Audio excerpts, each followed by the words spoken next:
Okay, hi everybody. Just doing some adjusting here for the camera. Make sure you can see me. And let's see, it should be good. Almost there. Yeah, almost there. Trying to get the right positioning. Let's see. I think that's it. All right, very cool. Okay, this is James Morgan, Ghost Jazz Trio, and I'm doing a series of videos. Had comments from different people at shows and on Facebook and so forth. Some of the things that I post, people say, hey, you should just do some videos, let people know what's going on. Really, these videos are about marketing yourself in today's music industry environment, which is much different than when I was younger. Obviously, these days it's very important to have an online footprint. And a big part of that is having a website, having lots of sites, and other things, which I'll get into more detail. So today I'm going to talk, I've been kind of doing an overview. The first video a couple weeks ago was just to introduce myself, and last week as well, but with a little more detail. And today I'm going to talk a little bit about setting up, obviously all these videos are about marketing yourself and getting your music out there, but I'm going to talk a lot about website, Facebook, Instagram, Twitter, what to do to get more followers and to get people listen to your music, to get on playlists on Spotify and other platforms, and a little bit about this today. Next week, every Saturday, I'll be putting out a video. Next Saturday, I'll probably talk more about getting your single out there. My next single is going to be released, what they call GFA, Go for Ads, to basically 90 reporting stations and 100 other stations, to the radio programmers to get in rotation. And then the next week, hopefully through those spins I get, I'll be on the charts. And I'm going to actually take you through all that in real time starting next weekend on Saturday. So Monday, the 18th, the single will go what's called an email blast with my marketing partner, smoothjazz.com, to all the radio programmers. It'll introduce my single, it'll introduce myself, my band, the Ghost Jazz Trio, and it'll also have a link. So basically it's an email blast, what they call a green blast. It'll have a link to a brief description of myself, the album, the single, and then an actual link that can clip on to hear the song, which will be a song called Lightness, which is on the new 2022 release Ghost Jazz Trio album, Dreams Above. And the song Lightness has some violin and cello strings added to it.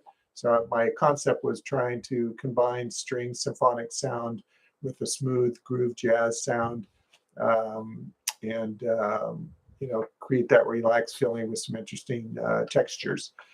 So again, Monday, they'll basically send out the email.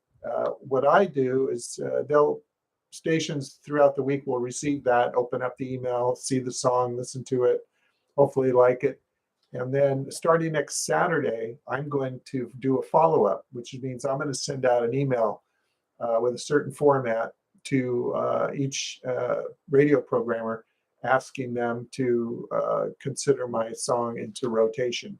And I'll kind of explain how that works. So that's what's going to be happening next week.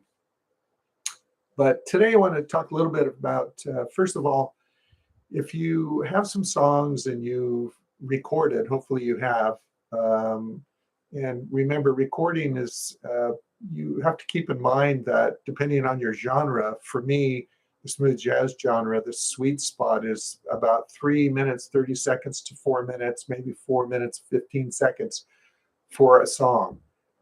They don't want a 5 minute or 8 minute song. That's just not going to happen. You don't want it too short because you do want some, longevity, people to kind of sit into the song for a bit.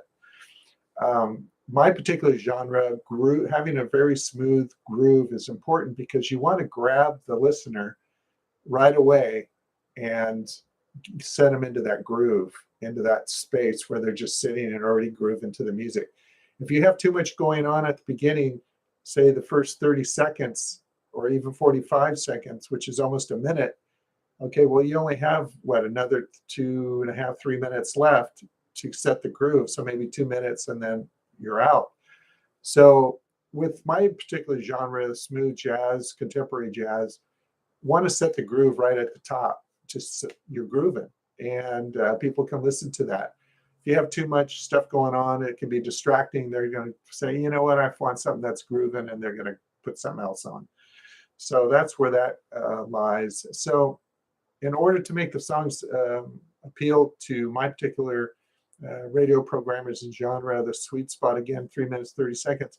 If I go in and record a song and it's 4 minutes long or 4.5 minutes or even 5 minutes, I'm going to edit it. I'm going to take out some parts, maybe a bridge or two, just to kind of get it to that sweet spot, to give them a taste, and get that groove going.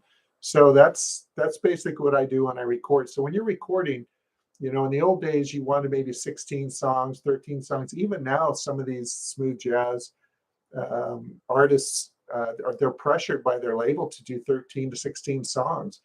But, I don't think the labels realize people don't have that kind of attention span anymore. Bob James, who's a smooth jazz icon and jazz icon, keyboardist, along with Jimmy Haslip, bass player, they actually counsel people and kind of coach people on music, on how to put records out. And they found that 8 to 9 songs is really all you need on an album. Because think about it, you're getting a song out there, like I have a single coming out, and that single is going to go for maybe 2 or 3 months in rotation. Well, if you have that 13 songs or 16 songs, you got 15 other songs that no one's even going to hear, and you want them to hear your album. So if you have 9 songs and you go ahead and get the single out, then maybe you get another single. Okay, now you're down to 7 songs. If they say, hey, let me see what else you have to maybe put in rotation, they don't have to go through 10, 13, 14, 15 songs to find the songs. They only have to go through maybe 7, 6 or 7 songs, which is great. So because if they're like 4 minutes long, say for instance, 4 times 6, that's only 24 minutes. But if you have 16 songs for 4 minutes, that's an hour. Sorry about the camera there. I need to make sure that that's going correctly. There we go. All right. If it flips again, I apologize. In fact, I'm going to do a little maintenance work right here. Should have thought of this at the beginning, but I haven't really done videos before. Again, this is all new, but I did want to mention that. So that's the song part, and that's the recording part of it. So you go in, you record your song. What you want to do is you want to go to either CD Baby or DistroKid or whatever one you prefer, and you want to go ahead and assign the ISRC numbers to each song and register it with Sound Exchange and BMI or whichever outlets you want to register your songs for royalties and things like that. But you want to also metadata the song. So for me, I'm lucky because at my marketing partner, smoothjazz.com, I just pay them a fee and they metadata all my songs. And there's also a thing called fingerprinting. Now, metadata, basically what it does is you can also go to iTunes yourself. And basically you put the song in it opens up a screen, and I can show it in the future video. But you put the song title, you put how long the song is, the number of the song on the CD. So if it's number 6, you'll put that. You'll put the exact minutes and seconds of the song, and the composer, and all that stuff is filled out. So you'll notice when you listen to your radio and things like that, you'll see the name of the band kind of run across the bottom, and the name of the song, and that kind of thing. That's from the metadata in the song. It's like a code in the song. So you want to do is metadata your song. And the difference between metadata and fingerprinting is metadata does it from an assigned number, which is the ISRC number. But when you fingerprint it, it actually fingerprints the tones and the actual notes and tones of the song, so it won't ever get mixed up with another one. It's a really neat process. It's brand new, and I've had my songs fingerprinted, and I recommend it. You can do it online, find a service to do it. So now you have the ISRC numbers, they're fingerprinted, metadata. So now you want to get the song out there. But you want to wait until all the distribution has gone out to Spotify, Amazon, iTunes, all the platforms through CD Baby or DistroKid. That's what I do. Once they're all distributed, you want to do that about a couple weeks before your single is going to be released, because you don't want you want to do it. It's all set up so that people can find it, and it's already creating a footprint out there of the album, and then you also have it on your website. Now, what you want to do is you can go to GoDaddy or any of the platforms that you can create your own website.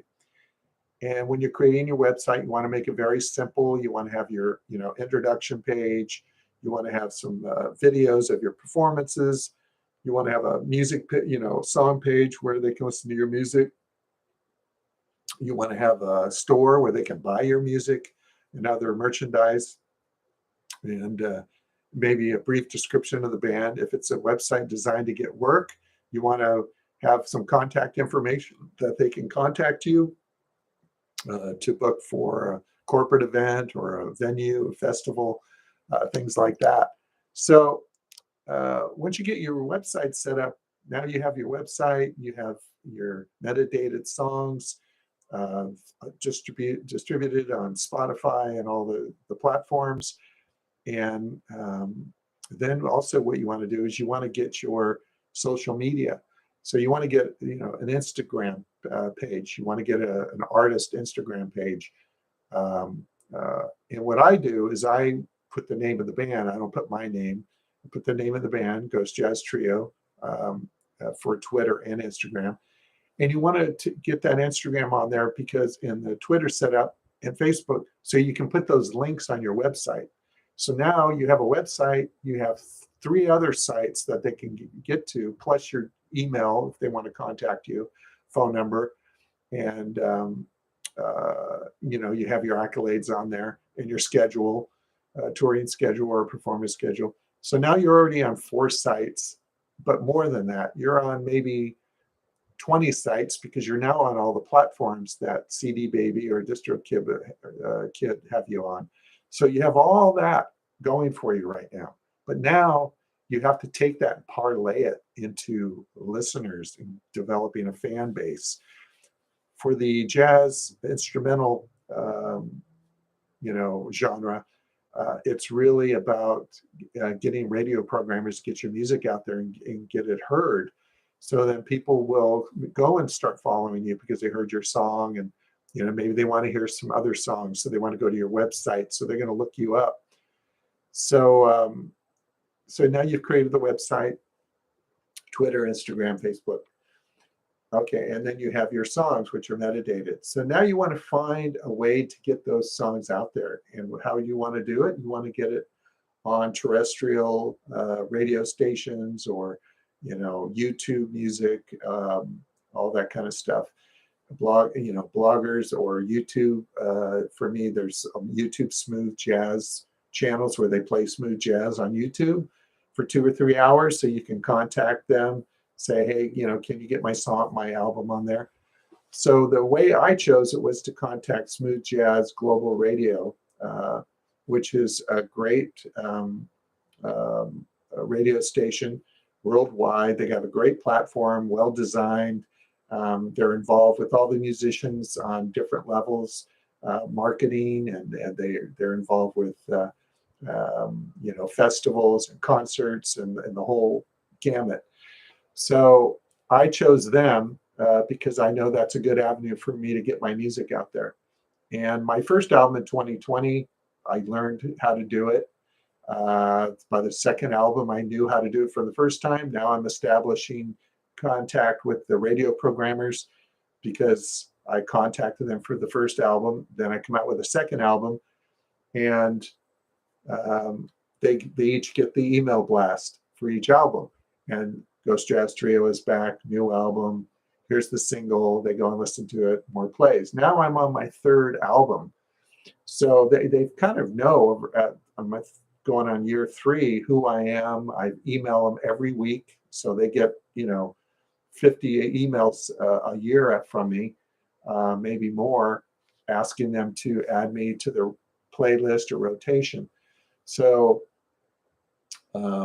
with smoothjazz.com Global Radio, what they do is they already have an established, because they've been around for 20, 30 years, they already are established. So people are more likely, programmers more likely to listen to my music and put it on rotation because it's recommended by smoothjazz.com Global Radio. So find a reputable avenue for you to get partner with and get your music out there. You're going to have to pay a fee.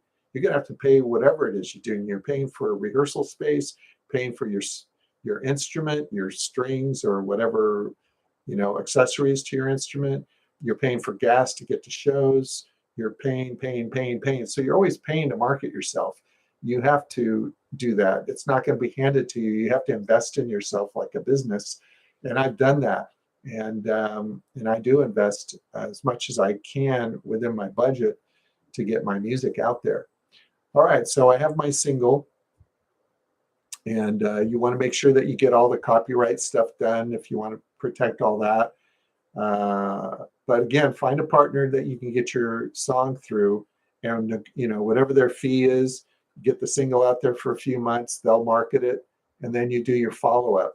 So for me, when I get my song out there, I have to do the follow-up. And just getting them receiving, oh, this is the song by the Ghost Jazz Trio, they may forget about it because there's a lot of movement. There's like 64,000 new songs out every month. And, you want to stand out in the crowd. And by contacting them every week, you're going to stand out. Because a lot of people are on tour, they're too busy. A lot of people don't have the time. They have a second job, family, kids, whatever. But if you can dedicate time to getting your song and doing the follow-up, that's what you want to do. So use your Facebook page. Let people know your music's coming out. Let it announce that it's coming out on a certain date, where they can find it. You put up links to your websites and all that, because you want people to hear your music. Do it on Instagram. Same thing. Put a picture up, small video that you can make. Learn how to make videos of showing your music or concert coming up. I do that. I put out a video announcing a new gig coming up, and then I put a link on it from Eventbrite, and people know. And I put that on Facebook and Instagram and Twitter. And you're constantly putting content out. You have to remember, this world that we live in is about content online. And when Google is spidering the web for whatever somebody typed in, you want to make it so that you pop up and people are going to listen to you. Doesn't matter how great your music is, or even how much you play live or anything. If you want people to hear your music, you have to create a huge footprint for yourself. And that's why within 3 years, I've had 2 albums nominated for Best Jazz Album of the Year. Was at number 1 on the jazz charts for a bit. And also people, know who we are because of the marketing. And that's what you do. You have to market yourself. You're a business. You're not, you really have to get the music out there. So you have to know that, Also, a good way to get your music out there is to create a banner for yourself of your band that you put behind you when you do live shows. And also, you want to do live shows because you want people to hear about you. If you have physical CDs, you can sell them to them. You have a sign in front of you that shows where they go to the website, Twitter, Instagram. Get your QR code on there where they can scan it and find out what you're about and get all your links. So it's really important. Now, a lot of people think about getting some management too. Well, you have to be careful when it's when you're getting management. And I've talked about a little bit already about labels. People think they want to get signed with a record label, but to be honest with you, I think there's more of an advantage of being an indie artist. That's just been my experience, because you have to realize, even if you get signed and they give you some money in advance, they're going to get 50% probably of everything. They're going to have more control over the kind of music you put out and all that stuff. So, a lot of times they make great promises and, appear to have credentials and all that. But do your due diligence. Ask for references before writing a check to anybody. That goes for management or anything like that. And the standard for a business is to pay 50% on commencement, 50% on delivery. So negotiate, to pay in installments, and so you always have the leverage to get them to deliver. If you pay everything up front, you've already paid them. They're going to take their time. They can do whatever they want. What are you going to do? So, but if you just, give them a certain percentage and say, you'll get more as you produce more. And if they're a legitimate record label or even management or AR person, they're going to go ahead, and if they're, that great, they can collect it on the back end. I've negotiated stuff where I said, okay, well, why don't we, if that's a percentage you want, well, just collect it on the back end. If you're that sure that you can do it, why pay somebody up front if they can do it? If they're going to do it, they'll take the money on the back end because they know they can do it. So you got to kind of beware of that stuff. And, hiring a publicist, make sure you research their ability to generate press and help manage a publicity campaign. Because, a lot of times, the value of a publicist is their access to list of blogs and writers and outlets, and their ability to craft a story. You want to make sure they have the ability to craft a story and not just regurgitate your bio that you already have out there. And they have to be willing to pitch to their contacts, because they're going to have more contacts than you, obviously. And there's no guarantee that publicists can guarantee anything. So don't fall for claims that, they can do this and that. And again, ask for references. Talk to people that have worked for them. If they have an issue with giving you, privacy or whatever, that's just a scam. That's just the way it works. And then also, beware of blogs that are very eager to take your money in return for writing a story or posting your music. What's the risk of them writing two sentences? They write two sentences or regurgitate your bio. If they have to churn out content, make sure that they like your music, they understand, they've interviewed you, and they can put out more than just what you've told them. You want them to sell you to them, and that's the other thing. And also too, be careful of DJs that are, that fake spins. Like they say, they can get you spins. Make sure they get you spins. A lot of times they tell you you're going to get them and they don't, or they play your music on off hours that no one's going to hear it. And, also be careful of getting followers and streams, because that stuff can be fake nowadays. And if it does, you get caught. Sometimes you get kicked off the site, or they'll put you back to your original numbers. So you want to make sure all your numbers are legit. There is, I have 10,000 views on a video on YouTube that from a radio promo, and people see that's impressive, and make sure it's real. So And there's other ways to get your music out there too, like for film and stuff like that. I have a site that I use called X-Ray Music, and I put all my songs on there. I put a bio, and then what you do is they are kind of an outlet where movie production companies and for television shows and movies, they'll go and they'll ask, we need this kind of music style for this kind of show coming out or whatever. Recently, I actually received an email from through the site actually, where they have a TV show, and it's running through the end of the year, through the summer. And one of my songs, Lightness, that's coming out, which they love the song. They didn't send it to they're sending it to the production music person for the series, but it didn't get accepted in the first batch. But they liked the song so much, their team decided they're going to forward it anyway. And I should hear something by the end of the year because it's an ongoing flow. So the production company will continue to look for songs to feature in their series. So if I hear something, say by September, if I don't, that would be great. You can get paid anywhere from $2,000 to $20,000 or more just to have your song on there with the licensing. So I've already gotten some work out of them regarding, say, for instance, I've done some independent movie soundtrack stuff on my own that I've done and worked with some people, other musicians that they connected me to, and I lay my tracks and so forth and got paid a flat fee. So I've made some good money doing that already. And if this next thing comes through, it'd be great because then I'll be on the radar. So there's that, there's movie production and all that kind of stuff. So you want to get involved with all that. And then if you're thinking about getting a manager or a consultant, that makes that they want to charge you up front, they can disappear. So you want to make sure that again, they can either make it on the back end or you give them partial payment.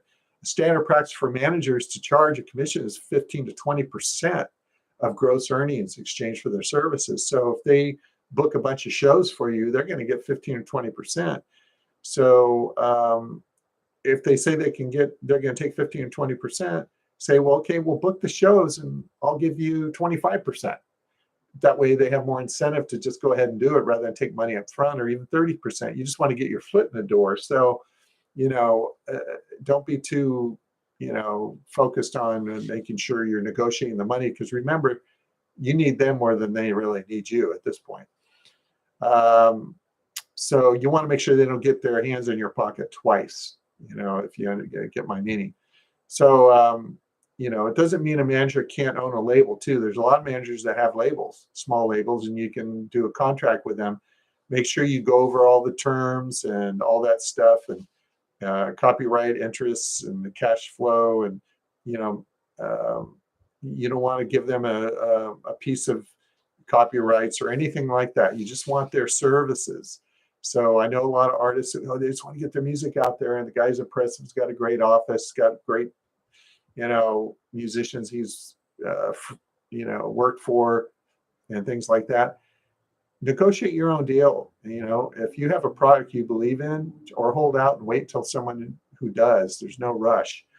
And then you have the A&R people, and a lot of times they're scamming artists. So you got to be careful, because artists get dreamed of getting signed, and they're new to the industry and desperate for connections, and some artists are willing to pay up front and get their music shopped around. But ask the question, what incentive is there for a consultant who already has the dough?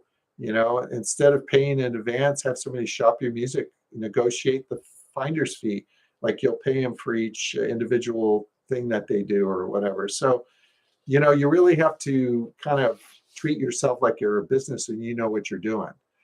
And, and also record deals, just be careful. Even if you sign, you might not get distribution right away. Artists to sign a deal, even though the player might not have a distribution deal or even own a label, you want to make sure that you get they're going to do something, um, with your music. So that's how that works. So what I would do is I would, again, create the website, get the Twitter, get the Instagram, all the online stuff dialed in. Make sure you have all the keyword and content, have the name of the band in there a lot, have the word band in there a lot, music and whatever genre, if it's jazz or rock, make sure you get all those words in there, because people type that stuff in, and that's how Google spiders the web to find searches in milliseconds. So you have to know how to do all that. And you can also hire someone, SEO person or whatever, somebody who knows about websites and how to lay them out, make it easy. Colors and things like that are important. So now there's also the aspect of getting work. Now, again, if you want to get performance work, um, I recommend using sites to start, like Gig Salad and Gig Town, and there's other sites online. You can just type in, search them, and find them, and read reviews on them. What people have said, and the cost and the value of the cost, and if it's worth it for you to do that.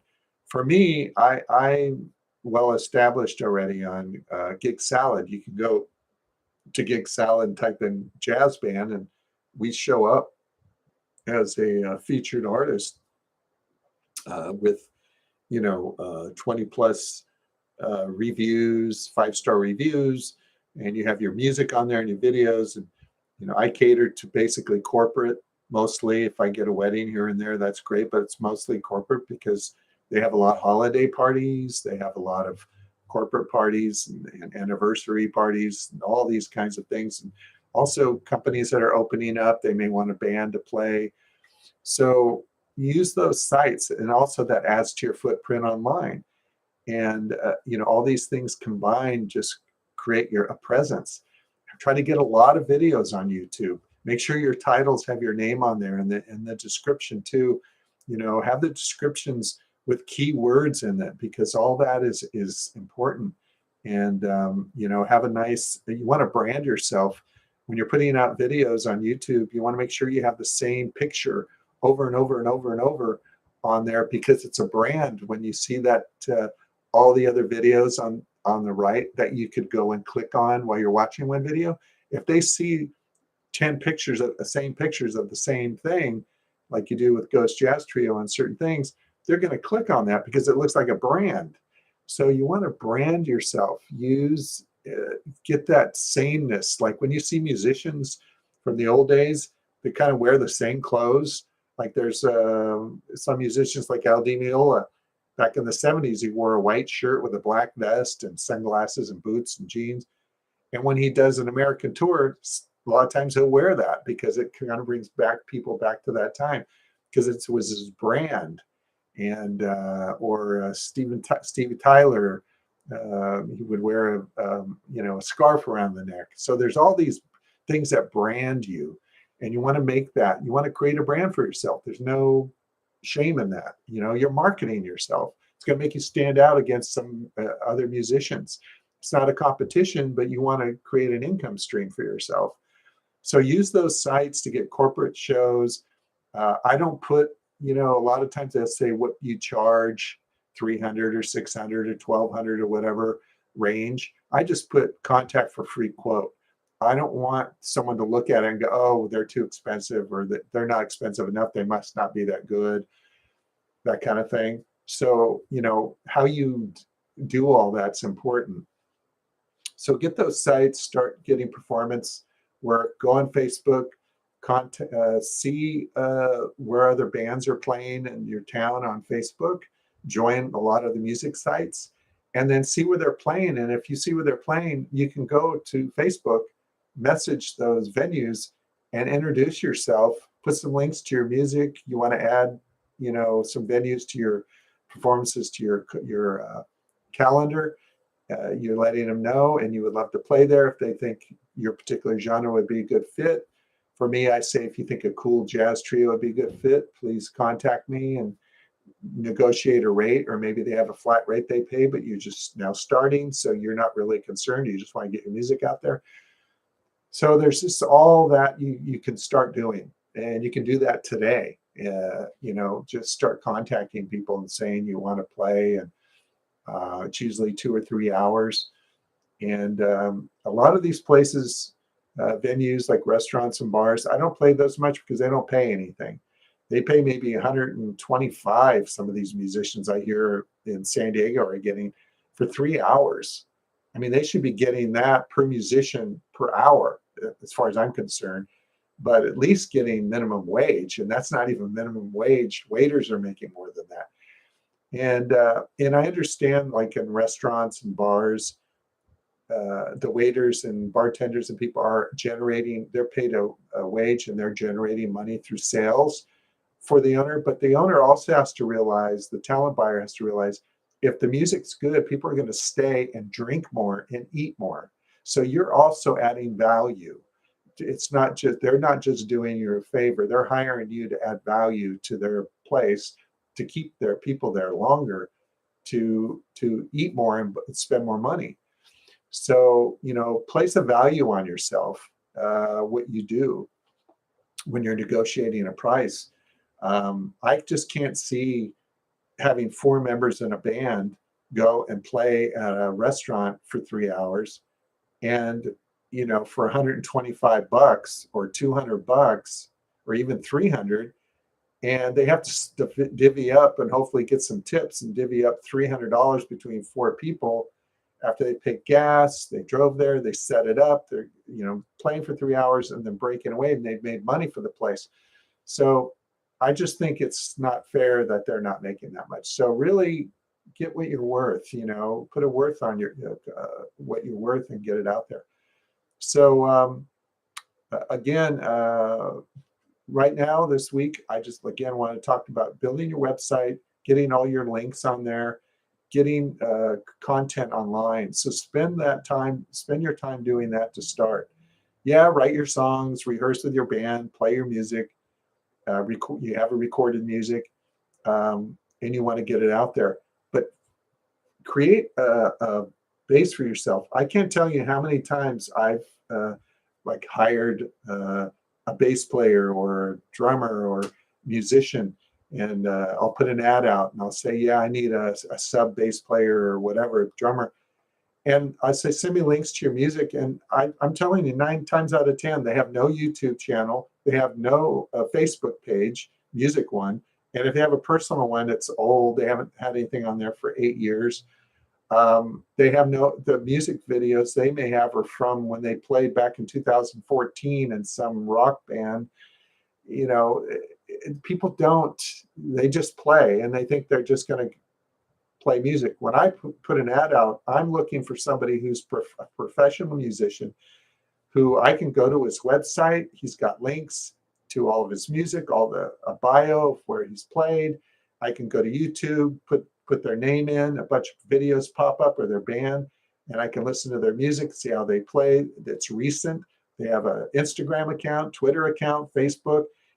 They look at themselves as a business. Otherwise, they could be the greatest musician in the world, but they're not taking themselves seriously, as a working musician, a professional musician. And if you want to be a professional, you have to present yourself as a professional. So not having a lot of content online, I can't hire these people because nobody knows who they are. I mean, there's nowhere to share the postings that I might put up about an upcoming show and this and that.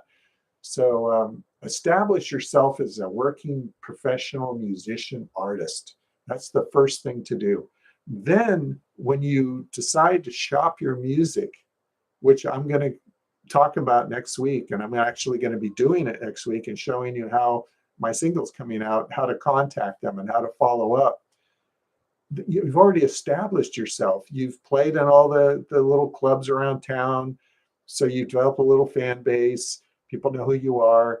You have your website. You have all your social media links. You're established. Now you want to get your music out there. You don't want to put the cart before the horse. I know I have some musicians I play with. They have a band and they're putting up a website, and that's great. But they need to have that stuff up for about a year or so, maybe even two, before they start marketing themselves, because you can't just do it all at once. I spent 2 years, 2017 to 2020, actually, to 2020, just building, working in small clubs and playing for nothing, free sometimes, just to generate, some content, videos to put on YouTube and all that. I videotape all my shows, put them online on YouTube. They go all the way back to 2013. If you go to the Ghost Jazz Trio YouTube channel, you'll see there's videos from me playing back in 2013 all the way up to now. And that's over 600, almost 700 videos. And it's important because that's content. So when anyone goes to see what I'm about, they got a million videos they can watch. They have, Instagram, um, uh, over 1,000, followers, Twitter, the whole bit. So there's content. It shows that I'm out there. It gives you credibility. If you're just playing these small little clubs with your buddies and you're making 25, 35 bucks and hoping for a tip can to fill up, yeah, that's great if you want to do that. If that's what you want to do, is just be a neighborhood kind of band and get together with your buddies and play, that's great. But if I'm talking about musicians that want to be a professional musician to get to that next level where you can put an album out, it's going to go worldwide, you're going to be on the charts, you're getting people calling you to open up for marquee names and things like that. If that's what you want, you need to be watching my videos, because that's what I want, and that's what I've been working on, and that's what I'm doing. So next week, Saturday, I'm going to start promoting my new single to the radio programmers. I'm going to show you how I do that and talk about it. And again, this video, get that base built up first, and then you'll be ready to do what I'm going to do next week, which is release a single, because now I have content online. People know who I am. You can go on, they know who the Ghost Jazz Trio is. And if you watch the first two videos, you'll learn a little bit about how I got here, because I talk about it. And those are important things to know, because obviously they got me to a place where I'm doing what I'm doing now. And also I'm making videos to help people get their music out there, because musicians should feel they're part of a community. Too much of this, The Voice and American Idol and all that, it's all about competition, and this is the way you do things, and all, it's critical. And that's not what music is. Prince once said in an interview, he said, if you're owned by a record company, they basically own you. The industry they want to sell their products, so they're going to go towards musicians that can sell their, clothing line and whatever product they need to sell. And if you want to take control of your own life and your own music, you have to just do it yourself and market yourself. No one's going to believe in you more than you.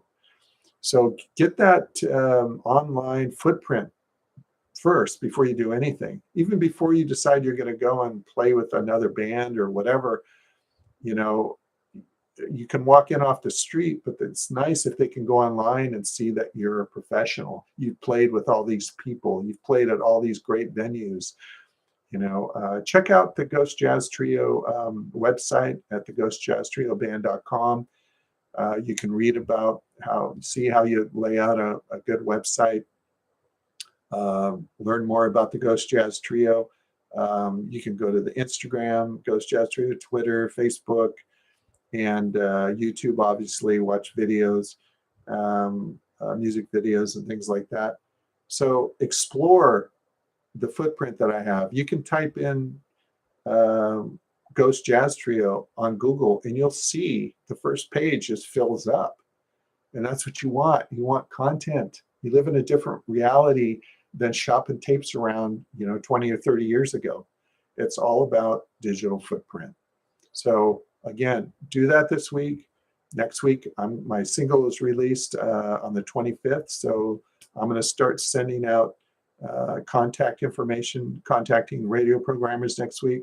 I'm going to show you how it's done, how I do it. And you can kind of follow the release of my single in real time, because each week the charts will come out the week after. I'll show you where we are on the charts, if we're on the charts, and everything. So you'll be learning in real time. And I'm also going to talk more about contacting labels and things like that next week too. So there'll be a little more content. All right. Hope everyone has a great weekend. I hope the video is helpful. I can't remember a lot of the stuff that I talked about because a lot of stuff just comes to me, but I want to make sure, if you have any questions, ask me. I'll feel free, put them in the comment section on YouTube. And again, follow us online and kind of see and check out websites like Gig Salad and all that to start getting work, and other websites, Gig More, I think there's one called, and there's wedding sites, Wedding Pro, I think, and The Knot. So start utilizing all that stuff to get work. It's out there. You just got to put yourself out there to get it. It's not going to come and find you. So, all right. So everyone take care, and I'm signing off.